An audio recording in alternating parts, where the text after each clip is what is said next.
नमस्कार दोस्तों, स्वागत है आपका। ये हमारा पॉलिटी का 31वां लेक्चर है। हम देख रहे थे पॉलिटी का तीसरा यूनिट जिसका नाम था सेंट्रल गवर्नमेंट।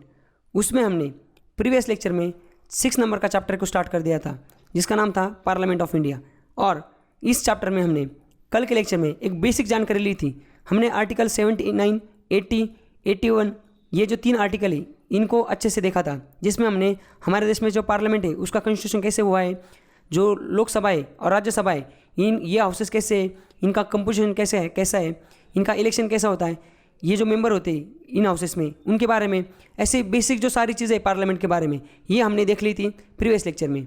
और आज का जो लेक्चर है उसमें हम जो आगे वाले जो आर्टिकल्स हैं उसको देखने वाले हैं। वैसे हमने हमारा ये जो चैप्टर था पार्लियामेंट का इसको ऐसे 10-11 टॉपिक में डिवाइड कर दिया था। अब कल का जो टॉपिक चल रहा था हमारा ये पहला था जनरल आर्टिकल। इसको आज हम खत्म कर देते पूरा जनरल आर्टिकल को, जो बचे हुए आर्टिकल से, तो पार्लियामेंट का बेसिक सारा इसमें कवर हो जाएगा। और फिर कल के इसमें फिर आर्टिकल जो ऑफिसर्स है पार्लियामेंट इसको देखेंगे और आगे चलते बाकी चीज़ें जो है बची हुई इसको देखेंगे। समझ गया आप? तो चलिए आज का लेक्चर की शुरुआत करते हैं। नेक्स्ट आर्टिकल है आर्टिकल 82 जो बात करता है readjustment after each census. Readjustment मतलब क्या? देखो हमारे जो पार्लियामेंट है, पार्लियामेंट में जो सीट एलोकेट की है हर एक स्टेट में, जैसे अभी जो महाराष्ट्र है, महाराष्ट्र में कितने सीट हैं? 48। जो उत्तर प्रदेश है उसमें कितने हैं? उसमें लगभग 80+ है। तो ये जो सीट है ये क्या परमानेंट रहेंगे क्या? मतलब जब हमारा संविधान बना होगा उस टाइम पे हमने बोला होगा कि महाराष्ट्र से ना 48 जो मेंबर ऑफ पार्लियामेंट है, जो सांसद है वो चुन के जाएंगे। तो ये बाद में पॉपुलेशन भी तो बड़ा होगा ना, तो इसको भी चेंज करना पड़ेगा ना। बाद में जैसे जनसंख्या बढ़ती है, पॉपुलेशन बढ़ता है, इसको 48 से 50, 50 से 60 ऐसा करना पड़ेगा ना आगे। तो फिर उसको करेंगे कैसे? तो वो सारी चीज़ें ना आर्टिकल 82 बोलता है कि जो हमारा कंस्टिट्यूंसी हमारे हर एक स्टेट की उसको चेंज कैसे किया जाएगा। तो आर्टिकल 82 दो चीज़ों के बारे में बात करता है। सबसे पहले चीज़ क्या कि लोकसभा में हर एक स्टेट में कितनी सीट एलोकेट होगी लोकसभा के लिए, कितनी की जाएगी। और दूसरी चीज़ कि हर एक स्टेट में कितनी टेरिटोरियल कंस्टिट्यूंसीज होगी। कंस्टिट्यूंसी मतलब क्या? मतदार संघ, जहाँ पे ये जो प्रत्याशी वो चुनाव के लिए खड़े होते हैं उस कंस्टिट्यूंसी से। तो क्या हुआ था जब हमें आज़ादी मिली थी तब तो हमने सीट बांट दी थी जितनी होंगी उतनी। बाद में सीट को बढ़ाना था तो फिर सीट को बढ़ाने के लिए ना एक एक्ट लाया गया था सीट को बढ़ाने से रिलेटेड। तो सबसे पहले 71 में तो सीट बढ़ाई गई थी 1971 में, बट बाद में क्या एक एक्ट लाया गया जिसका नाम था 42nd अमेंडमेंट एक्ट 1976। और उसमें क्या कर दिया, उसमें इन्होंने ना बैन मार दिया। इन्होंने क्या बोला, अब 1971 में जो सीट से उतनी सीट कब तक रहेगी?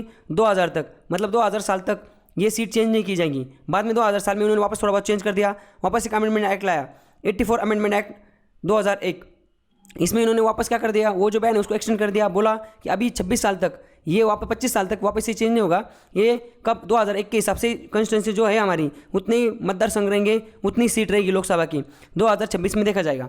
समझ गए आप? तो इस तरीके से ये जो रीएडजस्टमेंट है सेंसस के बाद, हर एक सेंसस के बाद, मतलब वैसे तो बोला गया कि हर एक सेंसस के बाद आप चेक करो।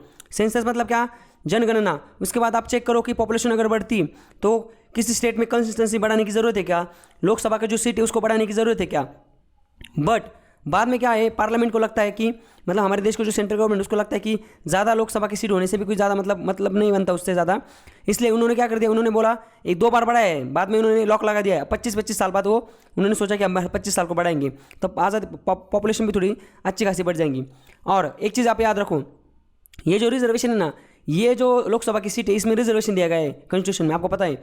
मतलब SC/ST अगर आपके जो कंसिस्टेंसी वो अगर रिजर्व होगी तो वहाँ पे ना सिर्फ SC/ST का आदमी इलेक्शन लड़ सकता है, जनरल आदमी इलेक्शन वहाँ नहीं लड़ सकता। और ये जो रिजर्वेशन की जो फैसिलिटी ये 10 साल के लिए डाली गई थी जब हमारा संविधान बना था, पर बाद में ना इसको बढ़ा के हर 10 साल में कंटिन्यू करते एक्सटेंड करते अब लास्ट टाइम ना 95 अमेंडमेंट एक्ट 2009 में इसको एक्सटेंड किया गया था 2020 तक। मतलब जो रिजर्वेशन है वो शुरू में सिर्फ 10 साल के लिए आया था, पर बाद में उसको एक्सटेंड किया गया था। और हर एक जो लोकसभा की कंस्टिट्यूंसी जो अगर वो SC/ST के लिए रिजर्व होगी तो वहाँ पे सिर्फ SC/ST का आदमी इलेक्शन लड़ेगा, बाकी दूसरे जो लोग हैं वो वहाँ पे इलेक्शन नहीं लड़ सकती, जनरल कैटेगरी वाले। मैं अपना एग्जांपल देता हूँ, मैं जिस कंस्टिट्यूंसी से आता हूँ, मतलब मैं आता हूँ शिरडी जो कंस्टिट्यूंसी लोकसभा की उससे आता हूँ। अब वहाँ पे फिलहाल ना पिछले 15 साल से मतलब लगातार 3 जनरल इलेक्शन से पिछले वाले वहाँ पे रिजर्वेशन लगाए, मतलब वो सीट पे जो आदमी खड़ा हो सकता है इलेक्शन के लिए वो SC/ST कैटेगरी से होना चाहिए, वहाँ पे जनरल आदमी खड़ा नहीं हो सकता। तो हमारे यहाँ पे पिछले लगातार 3 जनरल इलेक्शन से जो आदमी चुन के आ रहा है वो SC कैटेगरी का है, तो आपको अगर किसी को अगर यहाँ पे शिरडी से आसपास कोई होंगे और उनको लगता होगा कि यहाँ पे ना ओपन कैटेगरी के लोग क्यों नहीं खड़े होते, क्योंकि वहाँ पे ना जो सीट है वो रिजर्व है SC ST के लिए। समझ गए आप? तो चलिए आगे चलते हैं। तो इस तरीके से हमने ये जो आर्टिकल 82 था इसको कंप्लीट कर लिया। और अभी नेक्स्ट वाला आर्टिकल देखते हैं, आर्टिकल 83। वो बात करता है ड्यूरेशन ऑफ पार्लियामेंट। अब ड्यूरेशन मतलब क्या? देखो, पार्लियामेंट के 2 हाउस है, एक है लोकसभा और एक राज्यसभा। तो ये शुरू कब होते हैं, ख़त्म कैसे होते हैं, इनका ड्यूरेशन क्या होता है? जैसे कि लोकसभा का इलेक्शन होता है 5 साल बाद, तो 5 साल बाद वापस नया इलेक्शन होता है, पर वापस नई लोकसभा गठित होती है। वैसे राज्यसभा का कैसे है और लोकसभा का इलेक्शन कितने साल का है, वो सारी चीज़ें हम देखते हैं। सबसे पहले देखते हैं राज्यसभा। देखो, राज्यसभा जो है ना, ये कंस्टिट्यूट किया गया था 1952 में। सबसे पहले ये इंपॉर्टेंट क्वेश्चन है, आपको याद रखो। और ये कंटिन्यूस चैम्बर है। कंटिन्यूइंग चैम्बर मतलब क्या? ये परमानेंट बॉडी, ये सब डिजॉल्व नहीं होती। मतलब जैसे कि लोकसभा, आप पहले लोकसभा देख लेते हैं। यहाँ पे देखो लोकसभा कैसा होता है। लोकसभा कंटिन्यूइंग चैम्बर ने हर 5 साल बाद इलेक्शन होते हैं। अपने आप जब इलेक्शन खत्म होते, मतलब जब 5 साल खत्म होने लगते हैं, ऑटोमेटिकली लोकसभा डिजॉल्व हो जाता है। उसके बाद नए इलेक्शन होते हैं। नए इलेक्शन के बाद क्या हो जाता है, नई सरकार बनती है, वापस 5 साल तक के लिए वो चलती है। और प्रेसिडेंट क्या करता है, लोकसभा को डिजॉल्व करता है। कब? जब 5 साल कंप्लीट हो जाते हैं। और वो चीज़ कब किसी भी कोर्ट में वो चैलेंज नहीं हो सकता। अगर प्रेसिडेंट ने वो लोकसभा का जो ड्यूरेशन है वो खत्म होने के बाद अगर लोकसभा को डिजॉल्व कर दिया, तो वो चीज़ को लेकर कोई इसमें नहीं जा सकता कोर्ट में। लोकसभा की जो टर्म है उसको एक्सटेंड किया जा सकता है 1 साल के लिए। कब? एक टाइम पे 1 साल के लिए। नेशनल इमरजेंसी जब हमारे देश में होती तब। इसको हमने नेशनल इमरजेंसी वाले चैप्टर में देख लिया था, और बाद में इसको एक्सटेंड भी कर सकते हैं। तो इसका मतलब क्या? इसका मतलब लोकसभा जो है वो 5 साल के लिए होती है। एक बार लोकसभा का जब गठन होता है तो 5 साल के लिए होती है। उसके बाद 5 साल बाद अपने आप वो प्रेसिडेंट उसको डिसॉल्व कर देते हैं, नए इलेक्शन होता है, नई लोकसभा गठित होती है। बट अगर हमारे देश में नेशनल इमरजेंसी चल रही हो तो लोकसभा का जो ड्यूरेशन है वो हर 1 साल बढ़ता रहेगा। मतलब 5 साल, अभी जैसे मोदी सरकार है उनके 2024 में 5 साल कंप्लीट होने वाले हैं। 2024 में वापस इलेक्शन होंगे, वापस नई लोकसभा का गठन होगा।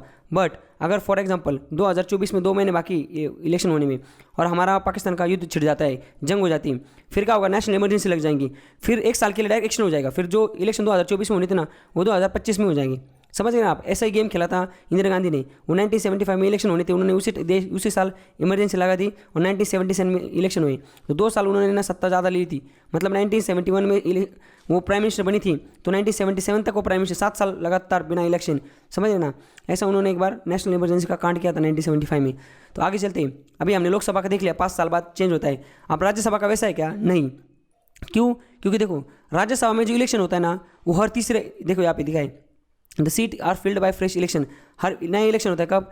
And presidential nomination at the beginning of every 3rd year. मतलब हर 3 साल के पहले जब तीसरा साल स्टार्ट होता है, वो उसके बाद राज्यसभा में क्या हो जाता है? इलेक्शन होता है। और 1/3 जो उनके मेंबर है वो रिटायर होते हैं हर 2 साल बाद। मतलब टोटल इसका कार्यकाल कितना साल का है? 6 साल का है। मतलब राज्यसभा का, जैसे लोकसभा में कितना, एक आदमी अगर लोकसभा का मेंबर ऑफ पार्लियामेंट सांसद बनता है तो 5 साल में उसको रिटायर होना है। पर राज्यसभा में कैसे है? राज्यसभा में क्या है? 6 साल में वो रिटायर होता है। अभी मैं आपको एग्जांपल देता हूँ। जैसे कि महाराष्ट्र है, महाराष्ट्र से कितने राज्यसभा के मेंबर है पता है आपको? 19 है। तो 19 जो मेंबर है उनका इलेक्शन हो गया और वो राज्यसभा पे एक टाइम पे सब लोग का इलेक्शन नहीं होता। जैसे समझ रहे हैं ना आप? हर एक स्टेट के हर एक ही टाइम पे सब लोग राज्यसभा नहीं जाते, थोड़ा थोड़ा स्लॉट होता है। जैसे महाराष्ट्र के आज 5 गए, गुजरात के 5 गए और यूपी के 5 गए। तो इस साल इलेक्शन हो गया, ये लोग चले गए, ये बन गए सांसद। समझ गए? अब 2 साल, हर 3 साल बाद है ना, और तीसरे साल बाद वापस बचे हुए इन 3 स्टेट के जो बचे हुए वो चले गए। ऐसा हर बाकी भी स्टेट का। अब जिन इनके 6 साल का खत्म होंगे ना, मतलब ये जिस दिन हर 2 साल बाद रिटायर होते हैं, तो नेक्स्ट 2 साल बाद जैसे ये इनका चुनाव हो गया, ये बन गए सांसद, और उसके बाद जिसका 6 साल पूरा हो चुका है वो रिटायर हो जाएंगे। समझ गए आप? मतलब एक इन होगा, दूसरा आउट होगा, एक इन होगा, आउट होगा। तो मुझे बताओ फिर ये जो राज्यसभा उसको डिसॉल्व करने की ज़रूरत है क्या? नहीं। इसलिए तो बोला जाता है कि ये नॉट सब्जेक्ट टू डिसॉल्यूशन। मतलब ये डिसॉल्यूशन के लिए सब्जेक्ट नहीं, मतलब डिसॉल्व नहीं हो सकता। ये क्या है? Permanent body. अभी याद रखो आप, राज्यसभा में हर 2 साल में 1/3 मतलब 30% जो लोग हैं वो हर 2 साल में रिटायर हो जाते हैं राज्यसभा के। और हर 3 साल, तीसरा साल जब शुरू होता है तब नए इलेक्शन होते हैं और नए लोग वहाँ पे चुने जाते हैं, नए लोग वहाँ पे इंसर्ट किए जाते हैं राज्यसभा में। जो लोग रिटायर हो जाते हैं राज्यसभा के मेंबर, वो भी बाद में वापस री एलिजिबल इलेक्शन के लिए। और राज्यसभा का जो टर्म का जो कार्यकाल है वो कितना है? वो 6 साल का है। समझ गए आप? और राज्यसभा का जो है टर्म, ये कॉन्स्टिट्यूशन ने फिक्स नहीं किया था, ये पार्लियामेंट के ऊपर रख दिया था कि आप अपने हिसाब से मतलब आप अपने हिसाब से डिसाइड करो कि इसका कार्यकाल कितना होना चाहिए। तो पार्लियामेंट में जो रिप्रेजेंटेशन ऑफ पीपल एक्ट 1951 ये लाया गया था पार्लियामेंट में, उसमें लिखा गया कि राज्यसभा का जो कार्यकाल है वो 6 साल का होगा। समझ गए आप? तो इस तरीके से हमने ये जो आर्टिकल था हमारा कितने नंबर का, आर्टिकल 83, जिस वो बात करता है duration of house of parliament, इसको भी हमने खत्म कर लिया। अब नेक्स्ट आर्टिकल देखते हैं, आर्टिकल 84। आर्टिकल 84 क्या बात करता है, qualification for the member of parliament. जो मेंबर ऑफ पार्लियामेंट है इनको, इनका क्वालिफिकेशन क्या होता है ये हमें देखना है। मतलब इनका क्वालिफिकेशन, मेंबर ऑफ पार्लियामेंट बनने के लिए आपका क्वालिफिकेशन क्या होना चाहिए। देखिए यहाँ पे लिखा है, सबसे पहले क्या है, वो जो मेंबर ऑफ पार्लियामेंट बनेगा वो लौंडा कौन होना चाहिए, वो इंडिया का सिटीजन होना चाहिए। मतलब वो जो इंसान है, वो शख्स है जो इंडिया का मेंबर ऑफ पार्लियामेंट की इच्छा रखता है, चाह रखता है, उसको सबसे पहले इंडिया का सिटीजन होना चाहिए। उसके बाद वो फॉर्म भर सकता है, और वो जो फॉर्म भरेगा उसका जो ओथ है और मतलब उसका जो शपथ है वो किसने करवाना चाहिए, वो जो पर्सन है, मतलब उसने एक तो वो इंडिया का सिटीजन होना चाहिए, और उसने ना ओथ और अफर्मेशन लेनी चाहिए किसके सामने, एक पर्सन जो ऑथराइज किया गया election commission of India. Election commission of India जो है उसने जिस पर्सन को ऑथराइज किया है उसके सामने इसका ओथ एंड अफर्मेशन होना चाहिए। और उसमें ओथ में उसने क्या बोलना चाहिए शपथ में, to bear true faith and allegiance to the constitution of India. और दूसरी चीज़, to uphold the sovereignty and integrity of India. ये जो 2 चीज़ें ना, ये उसने शपथ लेनी चाहिए। ये जो कॉन्स्टिट्यूशन हमारा, इस कॉन्स्टिट्यूशन, हमारे कॉन्स्टिट्यूशन में ऐसी 2 ही कंडीशन लिखी गई मेंबर ऑफ पार्लियामेंट के लिए। बट बाद में और भी कुछ चीज़ें जो पार्लियामेंट के, जो मैंने बताया ना रूल, बिजनेस रूल जो है उसमें डाली गई कि और 2 चीज़ें देखो यहाँ पे। सबसे पहले क्या, अगर वो आदमी, उसको अगर लोकसभा का इलेक्शन लड़ना है तो उसका एज क्या होना चाहिए, और राज्यसभा का लड़ना चाहिए तो उसका एज क्या होना चाहिए। अगर जिसको राज्यसभा का इलेक्शन लड़ना है तो उसका एज मिनिमम 30 चाहिए, 30 कंप्लीट। मतलब अगर 29 साल का आदमी वो राज्यसभा का मेंबर ऑफ पार्लियामेंट नहीं बन सकता। और अगर आपको लोकसभा का मेंबर ऑफ पार्लियामेंट बनना है तो आपकी उम्र कितनी चाहिए, कम से कम 25 चाहिए, 25 पूरी चाहिए। तो 25 प्लस हो जाएगा तो फिर आप क्या हो जाएंगे, आप लोकसभा के मेंबर बन सकते हो।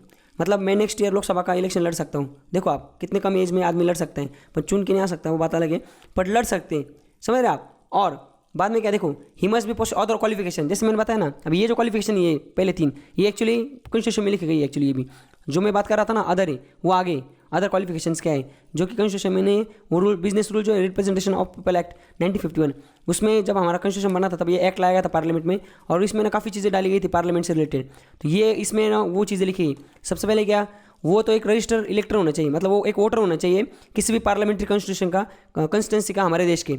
उसके बाद अगर उसको रिजर्व सीट के लिए इलेक्शन लड़ना है तो वो SC और ST इन दोनों कैटेगरी से आना चाहिए, तभी वो वहाँ पे रिजर्व जो सीट है वहाँ पे अपना नॉमिनेशन का पर्चा भर सकता है। जैसे मैंने बताया अभी फिलहाल शिरडी जो कॉन्स्टिट्यूंसी, वो पिछले 3 लगातार 3 जो जनरल इलेक्शन हुए वहाँ पे वो रिजर्व है। इसका मतलब क्या, वहाँ पे जो आदमी फॉर्म भरेगा वो ओपन कैटेगरी उसका रिजेक्ट हो जाएगा। अगर ओपन कैटेगरी का जो आदमी जनरल सीट जो, मतलब जनरल कैटेगरी से जो आता है, वो वहाँ पे इलेक्शन नहीं लड़ सकता, OBC पे नहीं लड़ सकता, वहाँ पे सिर्फ SC ST वाला आदमी इलेक्शन लड़ सकता है, समझ गए। तो यही चीज़ यहाँ पे बोली गई। बट एक चीज़ आप याद रखो कि SC ST का जो आदमी अगर उस, मतलब जहाँ पे लोकसभा की जो सीट है वो रिजर्व है SC ST के लिए, वहाँ पे सिर्फ SC ST का आदमी इलेक्शन लड़ सकता है। बाकी जगह मतलब वहाँ बाकी जो दूसरा जनरल कैंडिडेट है वो वहाँ पे इलेक्शन नहीं लड़ सकता। बट जहाँ पे जनरल सीट है ना, वहाँ पे SC ST का आदमी इलेक्शन लड़ सकता है। However member of schedule caste and schedule tribe can also contest the seat not reserve for them. मतलब जैसे कि अगर फॉर एग्जांपल आज अगर शिरडी एग्जांपल है, शिरडी में जो अभी फिलहाल जो मेंबर ऑफ पार्लियामेंट है कौन, उनका नाम है श्री सदाशिव लोखंडे, वो SC कैटेगरी से आते हैं। अगर ये कल अभी यहाँ पे जो रिजर्व सीट है वो रिजर्वेशन हट जाता है, यहाँ पे जनरल सीट के लिए वो मतलब सीट जनरल हो जाती है, तो वहाँ पे कोई भी इलेक्शन लड़ सकता है, कोई भी। बट ये जो सदाशिव लोखंडे ये भी तो लड़ सकते हैं, भले ही SC से, ये जनरल से अपना फॉर्म भर सकते हैं, समझ गए ना आप। तो ये झोले थोड़ा। उसके बाद थोड़ा डिफरेंस देखते हैं लोकसभा और राज्यसभा, ये बहुत इंपॉर्टेंट है। अब तक जितना देखा ना इसका ये मतलब इन शॉर्ट समरी, लोकसभा और राज्यसभा। लोकसभा जो है उसका इलेक्शन लड़ने के लिए वो आदमी जो है, जो वो कैंडिडेट है, उसको इंडियन सिटीजन होना चाहिए। राज्यसभा के लिए वो अलाउड है। लोकसभा में उसका एज कम से कम 25 होना चाहिए, राज्यसभा में 30 होना चाहिए। लोकसभा के लिए उसने ना कोई भी गवर्नमेंट जो है ना ऑफिस ऑफ प्रॉफिट वो होल्ड नहीं करना चाहिए, और यहाँ पे भी सेम है, उसने कोई भी ना ऑफिस ऑफ प्रॉफिट जो है वो होल्ड नहीं करना चाहिए। वो mentally should be mentally sound, मतलब वो दिमाग में लंगड़ा नहीं चाहिए, वो मतलब मेंटली सही चाहिए। उसके बाद शुड नॉट, मतलब बैंक करप्ट, मतलब क्या उसने कहीं से लोन लेके उसके ऊपर कर्जा वर्जा विजय माल्या टाइप नहीं होना चाहिए वो। उसके बाद उसके अगेंस्ट कोई क्रिमिनल प्रोसीजर्स चालू नहीं होनी चाहिए उसके अगेंस्ट, मतलब कोई क्रिमिनल प्रोसीजर जो है, मतलब किसी कोर्ट में उसके खिलाफ ना बहुत बड़ा क्रिमिनल चार्ज ना हो और उस पर केस ना चालू होने नहीं चाहिए। तो ये क्वालिफिकेशन है किसके ऊपर, किसके लिए, लोकसभा और राज्यसभा के इलेक्शन के लिए। अब ये जो क्रिमिनल प्रोसीजर अगेंस्ट में ना, ये मतलब ये सिर्फ केस नहीं है एक्चुअली। कोई आदमी वो अगर 2 साल के लिए किसी क्रिमिनल प्रोसीडिंग में उसको सज़ा होती है 2 साल की, फिर वो इलेक्शन नहीं लड़ सकता हमारे देश में। अगर ऐसा सिर्फ किसी पे अगर चार्ज है और उसका केस चल रहा है तो फिर वो तो हमारी आधी पार्लियामेंट खाली हो जाएंगी, क्योंकि हमारे 60 to 70% जो पार्लियामेंट के जो मेंबर हैं उन पे किसी न किसी टाइप के केसेस चल रहे हैं अभी फ़िलहाल। समझ गए ना अभी आप? तो फिर अगर बस किसी आदमी के खिलाफ जो चार्जेस हैं वो अगर प्रूव हो जाते और चार्जेस प्रूव होने के बाद वो अगर 2 साल जेल की हवा खा के आता है, फिर वो हमारे यहाँ पे इलेक्शन नहीं लड़ सकता हमारे देश में। तो इस तरीके से हमने हमारा जो 84 वाला आर्टिकल था qualification of member of parliament ये भी देख लिया। आगे चलते हैं, आगे देखो, आगे है आर्टिकल 85 में क्या लिखा हुआ है? ये 84 था ना, हाँ 85 session of parliament prorogation and dissolution. जो पार्लियामेंट की सेशन है ना इसके बारे में बात की जाती है। तो देखो यहाँ पे इतने हमें चीज़ें देखनी है उसमें। ये समन क्या होता है, समनिंग, एडजॉर्नमेंट क्या होता है, एडजॉर्नमेंट साइन डाई क्या होता है, प्रोरोगेशन क्या होता है, एंड डिसोल्यूशन क्या होता है, ये सारी चीज़ें हमें देखनी है। इस पर क्वेश्चन आता है। तो सबसे पहले क्या है समनिंग। समनिंग मतलब क्या होता है? देखो जो पार्लियामेंट है, अब पार्लियामेंट में लोग चुन के गए, इलेक्शन हो गया, वहाँ पे वो चुन के गए, वो सांसद बन गए। अब वहाँ पे गवर्नमेंट चलाने के लिए पार्लियामेंट का सेशन तो बढ़ाना पड़ेगा, मतलब पार्लियामेंट में सब लोग इकट्ठे होंगे, वहाँ पे चर्चा होगी, तभी तो बिल पास होंगे ना। तो सेशन मतलब क्या है? पार्लियामेंट जब टाइम टू टाइम उसका मतलब गठन होता है ना, जैसे कि अभी फॉर एग्जांपल बजट सेशन है, इस सेशन में ना बजट पास किया जाता है फरवरी 2 में, उसमें फिर बिल भी पास किए जाते हैं, बजट से रिलेटेड सारी चीज़ें होती हैं। तो ये जो फरवरी से मई का जो टाइम है, जिस टाइम पे पार्लियामेंट का सेशन मतलब पार्लियामेंट एक्टिव होती, सब लोग आते हैं वहाँ पे मिलते हैं, तो ये एक सेशन है फरवरी 2 में, समझ गए? तो ये जो सेशन, जब भी पार्लियामेंट का सेशन बढ़ता है एक टाइम टू टाइम, तो सेशन जब स्टार्ट होता है ना, तो वो जो सेशन स्टार्ट होता है उसको बोलते हैं समनिंग। समझ गए आप? मतलब जब पार्लियामेंट जब सेशन में होती, जब पार्लियामेंट का काम चालू हो जाता है, president from time to time summon each, मतलब उसकी जो शुरुआत होती है उसको बोलते हैं समनिंग, और प्रेसिडेंट समनिंग करते हैं। मतलब प्रेसिडेंट बोलते हैं कि हाँ चलो अभी इसमें ना मानसून सेशन है ना, जुलाई से सितंबर तक होगा। तो ये जो समनिंग होती है ना, तो ऐसा वो लगा है, मतलब कॉन्स्टिट्यूशन में ऐसा लगा है कि पार्लियामेंट की जो समनिंग होगी वो मिनिमम, देखो यहाँ पे लिखा है maximum gap between 2 sessions of parliament can not be more than 6 month. मतलब 6 मंथ से ज़्यादा गैप नहीं होना चाहिए। समझ गए? पार्लियामेंट में सेशन में मतलब समनिंग के कब होनी चाहिए?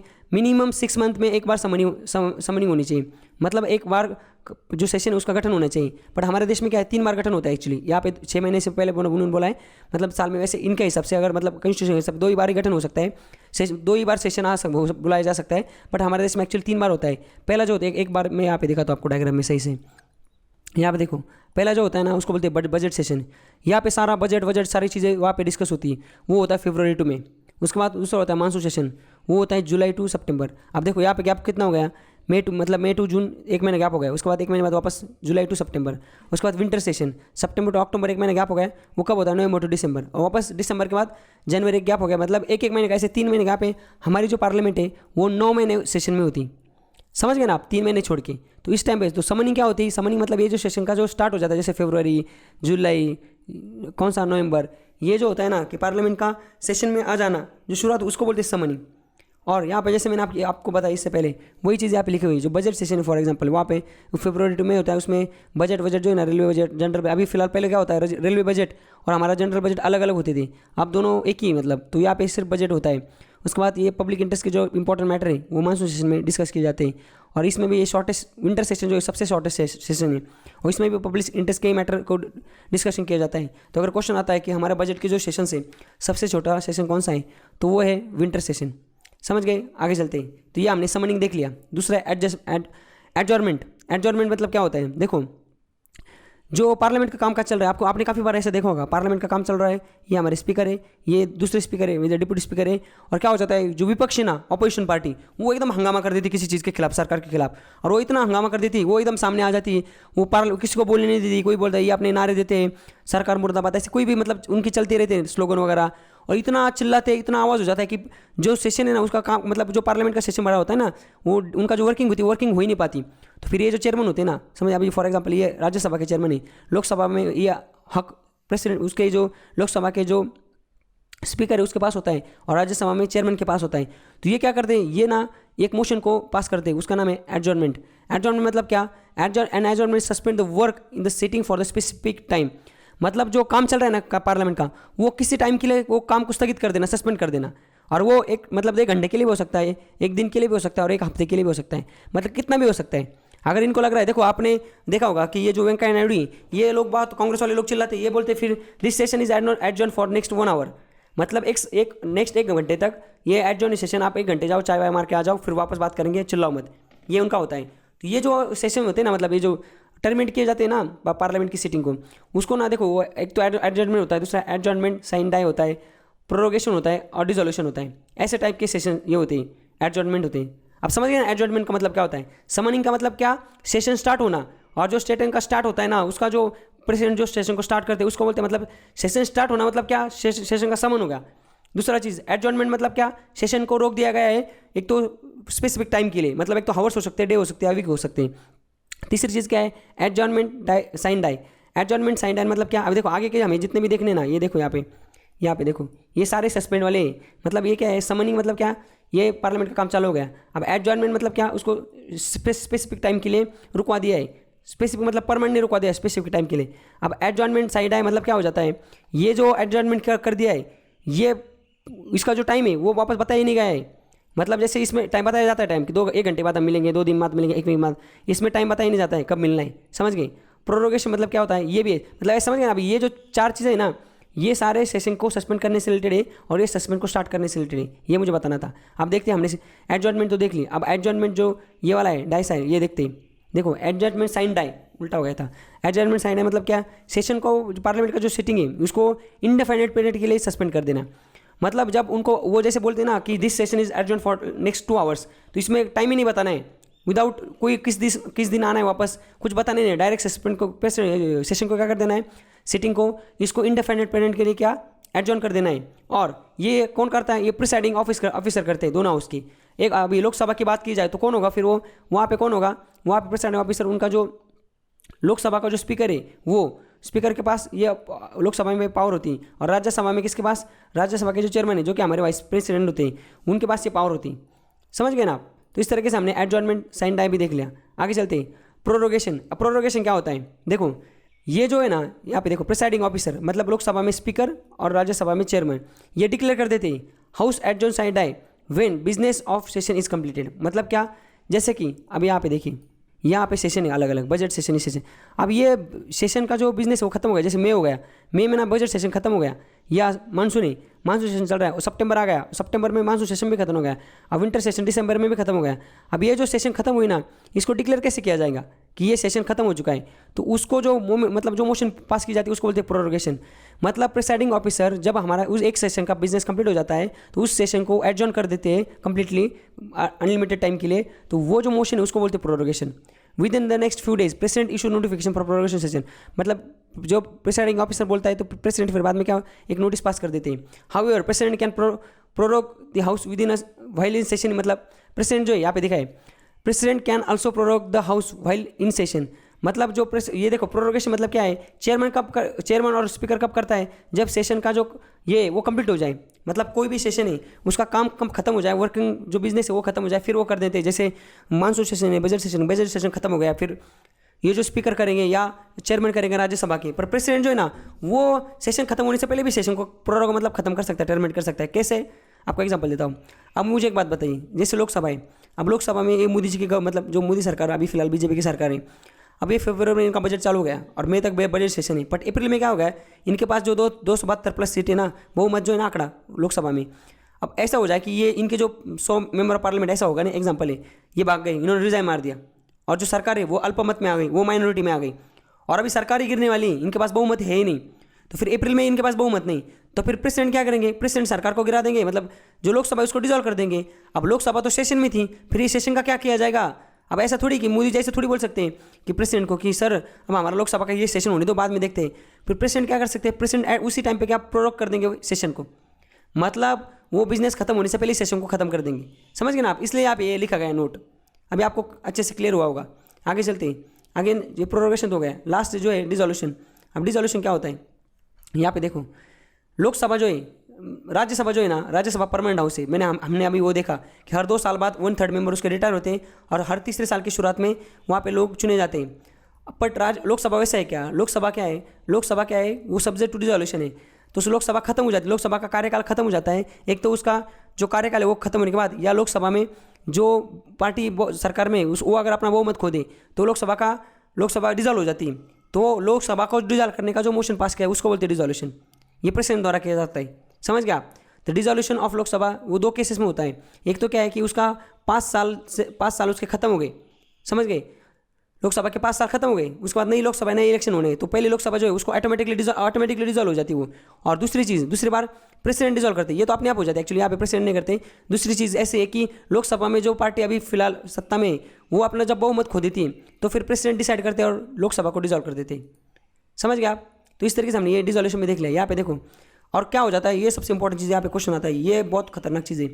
जब लोकसभा का जब लोकसभा डिजोल्व हो जाती है ना, तो जितने भी ऑल बिजनेस है, जितने भी bill, motion, resolution, notice, petition, सारा जो पेंडिंग है ना, वो सारे लैप्स हो जाते हैं। लैप्स हो जाती मतलब क्या, वो खत्म हो जाती है।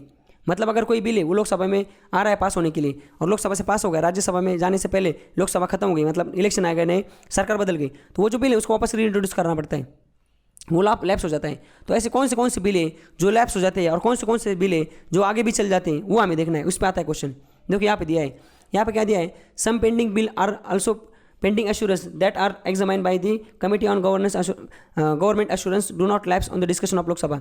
मतलब कुछ ऐसे होते हैं बिल्स होते हैं वो लैप्स नहीं होते हैं, और कुछ बाकी बहुत से बिल वो लैप्स हो जाते हैं, वो अभी हमें देखना है। तो पहले ये देखते हैं कि लोकसभा में कौन से ऐसे बिल जो है वो सरकार बदलने के बाद वो लैप्स हो जाते हैं, उनको वापस इंट्रोड्यूस करना पड़ता है।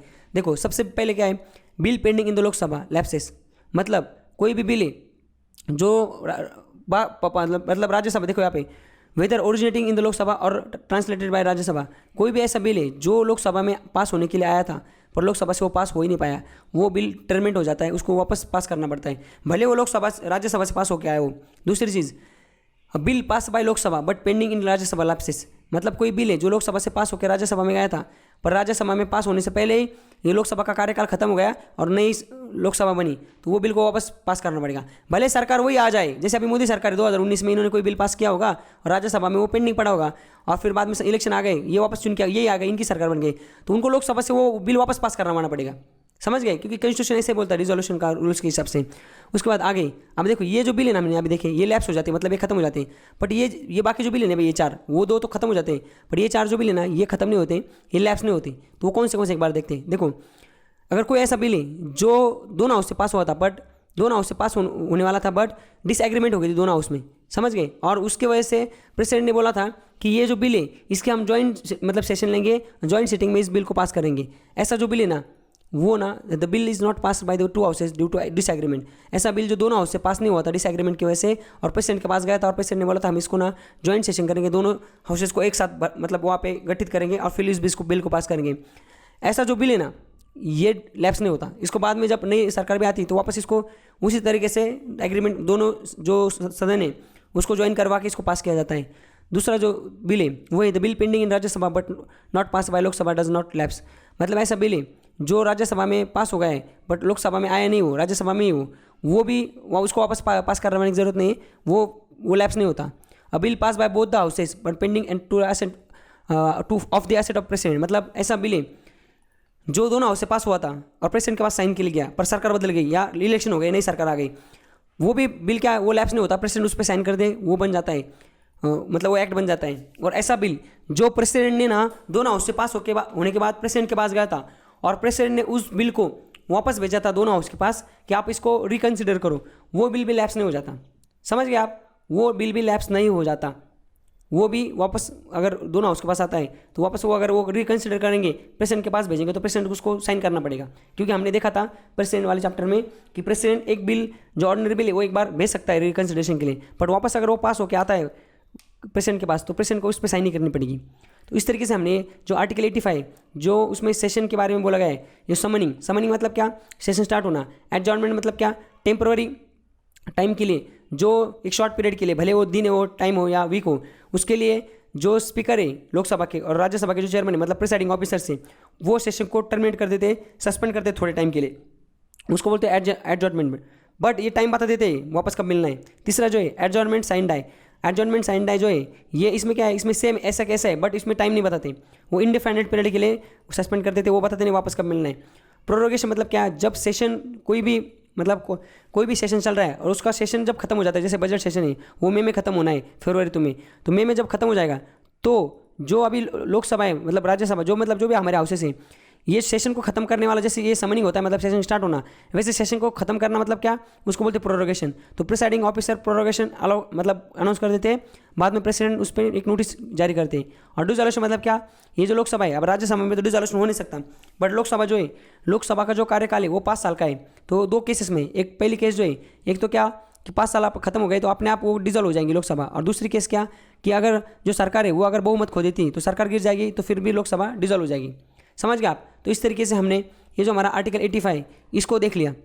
अगला जो आर्टिकल है वो है आर्टिकल 88, जो कि बात करता है rights of minister and attorney general as a respect to houses.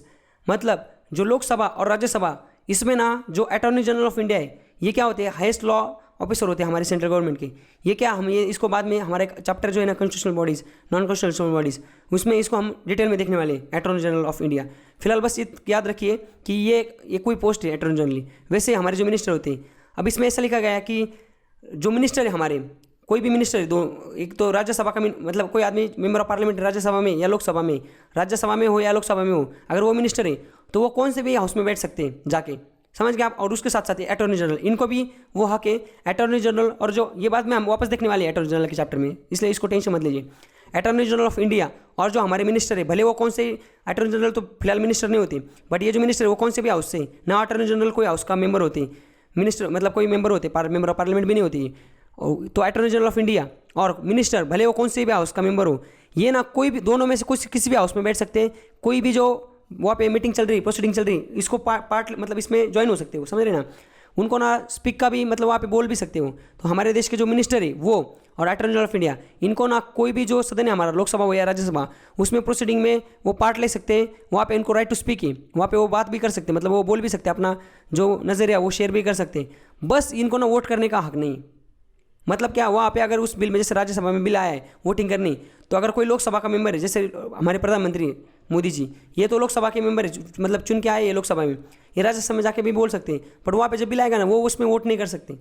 समझ गए ना आप। इसका मतलब आर्टिकल 88 क्या बोलता है, आर्टिकल 88 बोलता है कोई भी मिनिस्टर है और उसको इतना प्रिविलेज है कि वो भले एक सदन का मेंबर हो, दूसरे सदन में जाके बैठ सकता है, उधर बात भी कर सकता है, बस वहाँ पे वोट नहीं कर सकता। वैसे ही अटॉर्नी जनरल ऑफ इंडिया जो है हमारे, इसको बाद में हम इस चैप्टर में देखने वाले, इनको भी ये राइट है कि ये किसी भी सदन में जाके बैठ सकते हैं, वहाँ पे उस सदन में वो बात भी कर सकते हैं, अपना नज़रिया शेयर कर सकते हैं, बस वोट नहीं कर सकते। समझ गया आप। और ये जो आर्टिकल 88 है उससे रिलेटेड और 2 चीज़ें मैंने यहाँ पे ढूंढ के निकाली, देखो आपको बताता हूँ। ये तो हमने पहले देखी भी थी, वापस आपको मतलब रिवाइज कराता हूँ। देखो ये कोई मिनिस्टर है, देखो यहाँ पे लिखा है, a minister can participate in proceeding of house of which he is not a member. In other words, minister belonging to Lok Sabha can participate in the proceedings of the Rajya Sabha and vice versa. ये तो हमने अभी देखा कि एक member, एक सदन का अगर कोई मेंबर हो, तो अगर वो मिनिस्टर हो दूसरे सदन में जा सकता है, वो पार्टिसिपेट कर सकता है प्रोसीडिंग में। और दूसरी चीज़ जो मैं अभी बताने वाला हूँ, कोई आदमी अगर देखो, a minister who is not a member of either house can participate in the proceeding of both houses. It should be noted that the person can remain the minister for 6 months without being a member of either house of parliament. मतलब क्या, मैंने जैसे हमने इससे पहले भी देखा था, कोई आदमी जैसे उद्धव ठाकरे अभी वो चीफ मिनिस्टर महाराष्ट्र के, आपको पता है वो किसी भी फिलहाल मतलब जब वो चीफ मिनिस्टर बने थे ना, वो ना विधानसभा के मेंबर थे ना विधान परिषद के मेंबर थे, ये स्टेट लेवल की बात कर रहा हूँ मैं, फिर भी वो कैसे बने थे फिर चीफ मिनिस्टर। या स्मृति ईरानी जी और अरुण जेटली, ये जब 2014 में इलेक्शन हुई थी ना, ये दोनों भी इलेक्शन हार गए थे, फिर भी ये सेंट्रल गवर्नमेंट मिनिस्टर बने थे। और कौन से मिनिस्टर बने थे पता है आपको, कैबिनेट मिनिस्टर बने थे, बिना इलेक्शन में मतलब चुन के आए हुए। कैसे बने थे फिर वो, इनको ना हमारे देश में किसी को मिनिस्टर बनाना है, चीफ मिनिस्टर बनाना है, प्राइम मिनिस्टर बनाना है, बिना इलेक्शन बनाया जा सकता है 6 महीने के लिए। 6 महीने के बाद फिर उनको आपको मेंबर बनाना पड़ेगा।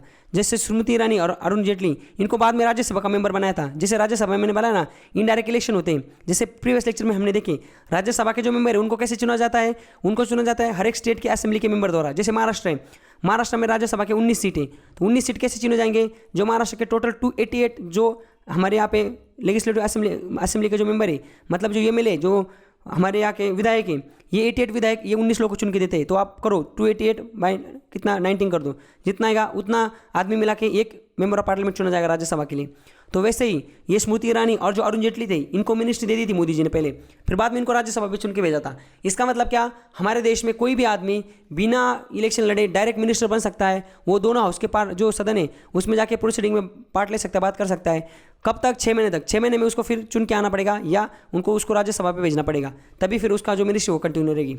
समझ गया आप। तो इस तरीके से हमने ये जो आर्टिकल था हमारा, कौन सा article 88, right of minister and attorney general as respect to houses, ये कंप्लीट कर लिया। और इसी तरीके से हमने हमारा जो पार्लियामेंट का जो चैप्टर था ना, कौन सा पार्लियामेंट, जो हमारा ये चैप्टर है 6 नंबर का, हमारा जो यूनिट है तीसरा यूनिट सेंट्रल गवर्नमेंट, उसका जो पहला टॉपिक है ना जनरल आर्टिकल्स, इसको हमने खत्म कर लिया।